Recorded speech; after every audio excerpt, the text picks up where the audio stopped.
Joseph. Somewhere on the Atlantic Ocean, 1939. 10 days from home. Joseph followed the small group of kids through the raised doorway onto the bridge of the St. Louis. The bridge was a narrow, curving room that stretched from one side of the ship to the other. Bright sunlight streamed in through 24 windows, offering a panoramic view of the vast blue-green Atlantic and wispy white clouds. Throughout the wood-decked room were metal benches with maps and rulers on them, and the walls were dotted with mysterious gauges and meters made of shining brass. There were a number of crewmen on the bridge, some of them wearing blue and white sailor uniforms like the stewards, and 3 more in brass-buttoned blue jackets with gold bands at the cuffs and blue officers' caps with gold trim. One of the regular sailors stood at a spoked steering wheel the size of a truck tire, with handles sticking out all around it. It looked like the steering wheels Joseph had seen in paintings of pirate ships, but this one was metal and connected to a big rectangular pedestal. The shortest of the 3 men in fancy uniforms strode over to the group with a big smile on his face. Joseph recognized him from the Shabbos service. "Welcome to the bridge, boys and girls," he said. "I'm Captain Schroeder." The captain shook each of their hands, even though none of them was older than 13. One of the parents on board the ship had arranged for a tour of the bridge and engine room for any children who wanted to attend, and 8 of them had signed up. Ruthie and Evelina hadn't been interested, but Renata was there, along with a few of the other older kids. Captain Schroeder introduced them to his first officer and the other crew on the bridge, and showed them what some of the gauges and dials meant. Joseph listened eagerly. "This is the engine control for the St. Louis," Captain Schroeder explained. "When we want to change speed, we grip these handles, slide them all the way forward, and then pull them back to the new setting." He smiled. "I'm not going to change the speed now because we've got the engines set right where we want them." Joseph noticed both handles were set to ahead full. "Are we going full speed because we're racing 2 other ships to Cuba?" Joseph asked. The captain looked surprised, and then a little angry. "Where did you hear that we're racing other ships to Cuba?" he asked Joseph. 2 stewards were talking about it the other day," Joseph said, feeling a little nervous. "They said if we don't make it there first, they might not let us in." The captain pursed his lips and glanced meaningfully at his first officer, who looked concerned. The captain turned on his smile again. "We're not in any kind of race," he said, looking from Joseph to the other kids. "We're just making best possible speed because we have calm seas and a following wind. You've nothing to worry about. Now, perhaps Petty Officer Yockel will show you the engine room." As high up as the bridge was on the ship, the engine room was just as far down. After stepping through a steel fire door that had "Crew Only" painted on it in big letters, Joseph and the tour group went down staircase after staircase, and they still weren't to the engine room yet. Below decks was very different from what Joseph was used to above decks. Where everything on A, B, and C decks was airy and comfortable, there were no portholes here, no spacious cabins. The air was damp and smelled of cigarettes and cabbage and sweat. Peeking into the rooms, Joseph could see that the crew quarters below decks had 2 beds to a room and barely enough space to turn around. The hallways were narrow and the ceilings were low. Petty Officer Yockel had to duck as they went through doorways. Joseph had never been afraid of tight places before, but the close living conditions made him uneasy. He felt like he was visiting an alien world. The 7 other kids must have felt the same way because they were all silent, even Renata. From down the hall came the sound of men singing, and Petty Officer Yockel slowed. As they got closer, Joseph recognized the tune. It was the Horst Wessel song, the anthem of the Nazi Party. Joseph's skin crawled, and he and the other kids looked at each other nervously. Joseph had heard the Horst Wessel song hundreds of times in the weeks following his father's abduction. It had gone overnight from an obscure song the Nazis sang at rallies to the unofficial national anthem of Germany, and it was frightening. The last time Joseph had heard the song was the day every one of his neighbors had lined the street to salute as Nazi soldiers marched by. Petty Officer Yockel tried to slip the children past the little common room where the crewmen were drinking and singing, but suddenly someone in the room called out, "Stop! Passengers aren't allowed down here!" Yockel froze, and so did Joseph. One of the men got up from the table, a scowl on his face. He was a thick-set man with a bulbous nose, bulldog cheeks, and dark, heavy eyebrows. Joseph knew that face from somewhere. Had he been their steward at dinner?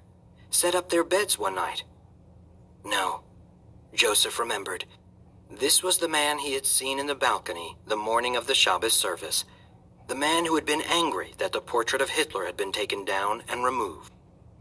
The man staggered a little, bumping into things as he tried to move through the tight little room. Joseph had seen drunk people leaving pubs in Berlin the same way. "The captain has given these children special permission to visit the engine room, Shindik," Petty Officer Yockel told him. "The captain," Shindik said, his voice dripping with disapproval. Even from where Joseph stood, he could smell the alcohol on his breath. "Yes," Yockel said, straightening. "The captain." On the wall of the common room, Joseph saw a bulletin board with Nazi slogans and headlines from the rabidly anti-Jewish newspaper Der Stürmer pinned to it. He felt a shiver of fear. "Jewish rats," Shindik said, sneering at Joseph and the other kids. Many of them looked at their shoes, and even Joseph looked away, trying not to draw the big man's attention. Joseph clenched his fists, and his ears burned hot with frustration and embarrassment at his helplessness. After a few tense moments, Shindik staggered back to his seat, the threat of the captain's rank still worth something, even so far away from the bridge. Petty Officer Yockel hurried the children along, and Shindik and his friends broke into another Nazi song, even louder than before. Joseph heard them sing, "When Jewish blood flows from the knife, things will go much better," before Yockel ushered them down another flight of stairs. Joseph's legs felt weak, and he clung to the railing. He thought they had escaped all this on the St. Louis, but the hatred had followed them even here, to the middle of the ocean. With its huge diesel engines and generators and dials and pumps and switches, the engine room should have been fascinating, but Joseph had a hard time getting excited about it. None of the other children were excited either. Not after what had happened with Shindik. The tour ended solemnly, and Petty Officer Yockel returned them to the surface, being careful to take them back by a different route. It was a different world below decks, Joseph thought. A world outside the magic little bubble he and the other Jews lived in above decks on the MS St. Louis. Here, below decks, was the real world. Isabel.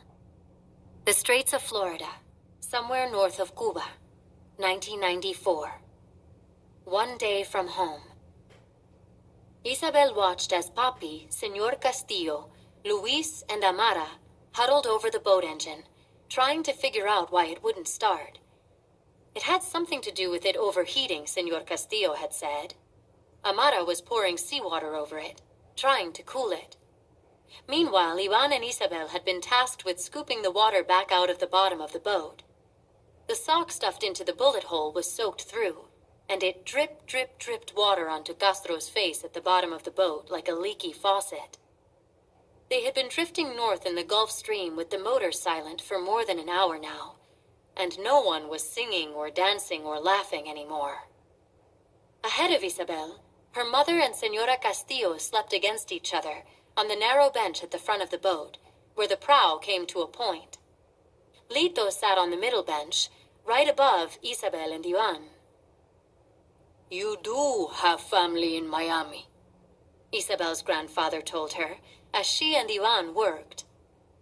"When that news lady asked you if you had family in El Norte, you said no, but you do," Lito said. "My brother, Guillermo." Isabel and Ivan looked up at each other in surprise. "I didn't know you had a brother," Isabel said to her grandfather. He left in the airlifts in the 1970s. The Freedom Flights, when the U.S. airlifted political dissidents off the island. Lito explained. But Guillermo was no dissident. He just wanted to live in the U.S. I could have gone too. I was a police officer once, like Luis and Amara. Did you know that? Back before Castro, when Batista was president. Isabel knew that, and that Lito had lost his job during the revolution and been sent to cut cane in the fields instead. I could have pulled strings, Lito said, called in favors, gotten me and your grandmother off the island. Then you would have been born in El Norte, Ivan told Isabel. She paused in her scooping, thinking how different her life might be right now. Born in the United States. It was almost inconceivable. We stayed because Cuba was our home, Lito said. I didn't leave when Castro took over in 1959. I didn't leave when the U.S. sent planes in the 70s. And I didn't leave in the 80s when all those people sailed out of Mariel Harbor. Lito shook his head at the tight cluster of people worrying over the engine at the back of the boat and thumped his fist against the side. It was a mistake leaving on this sinking coffin. I should have stayed put. All of us should have. How is Cuba worse now than it ever was? We've always been beholden to somebody else. First it was Spain, then it was the U.S., then it was Russia. First Batista, then Castro. We should have waited. Things change. They always change. But do they ever get better? Ivan asked. Isabel thought that was a good question. All her life, things had only gotten worse. First the Soviet Union collapsing, then her parents fighting, then her father trying to leave, then her grandmother dying. She waited for Lito to tell her different, to tell her that things would get better. Isabel and Ivan shared a glance. Lito's silence was answer enough. Someone would have done something, Lito said at last. We should have waited. But they were going to arrest Papi, said Isabel. I know you love your father, Chavela, but he's a fool. Isabel's cheeks burned hot with anger and embarrassment. She loved Lito, but she loved her Papi too, and she hated to hear Lito say bad things about him. But even worse, he was saying these things in front of her best friend. She glanced quickly at Ivan. He kept his eyes on his work, pretending not to have heard. But they were right at Lito's feet. He could hear everything. And Lito wasn't finished. He's risking his life for this. He's risking your life, and your mother's life, and his unborn child's life. And for what? Lito asked. He doesn't even know. He can't say. Ask him why he wants to go to the States, and all he can say is freedom. That's not a plan. How is he going to put a roof over your head and food on your table any better than he did in Cuba? Lito raised his eyebrows at Isabel. He's taking you away from who you are. What you are. How are you ever going to learn to count clave in Miami? The U.S. has no soul. In Havana, you would have learned it without even trying. Clave is the hidden heartbeat of the people, beneath whatever song Batista or Castro is playing. Oh, hush, Papi, Isabel's mother said sleepily. She had been awake enough to hear them after all, at least the last part. Miami is just North Cuba. Mommy shifted and went back to sleep, but Isabel worried that Lito was right. She had never been able to count clave, but she had always assumed it would come to her eventually, that the rhythm of her homeland would one day whisper its secrets to her soul. But would she ever hear it now? Like trading her trumpet, had she swapped the one thing that was really hers Her music? For the chance to keep her family together? We should go back, Lito said. He wobbled to his feet. We're not too far gone, and with Castro being so lenient right now, we won't be punished for leaving. No, Lito, Isabel said. No. As much as she feared the loss of her music, her soul, she wouldn't trade that for her family. She grabbed Lito and held him back. Don't! We can't go back. They'll arrest Papi. Panic rose like the distant rumble of thunder in Isabel's ears. But then Ivan and Lito both looked up like they could hear it too. It wasn't Isabel's fear that shook her deep down to the pit of her stomach.